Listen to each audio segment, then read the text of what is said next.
A finals de 2020, Cohabitat va presentar l'informe Reptes i limitacions a la promoció i gestió de l'habitatge de lloguer social a Catalunya. L'informe constata que només amb una intervenció pública decidida es podrà contrarrestar el dèficit crònic de l'habitatge molt social.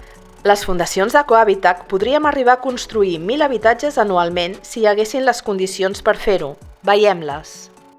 La Fundació Foment de l'Habitatge Social forma part, ara avui a Catalunya, d'un grup, d'una associació de fundacions que ens diem Cohabitat i que hem fet uns estudis sobre les necessitats d'habitatge social a Catalunya i de les dificultats per fer-lo, i com ho hem de fer per poder, quins serien els ingredients per fer possible aquests habitatges que calculem que nosaltres com a fundacions podríem arribar a fer-ne 1.000 cada any.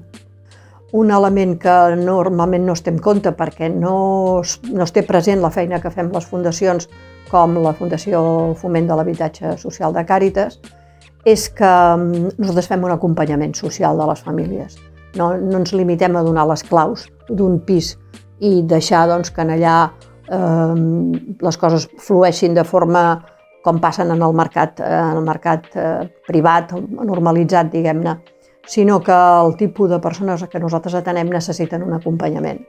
I per tant necessitem una gestió molt a la menuda del que passa en aquests habitatges.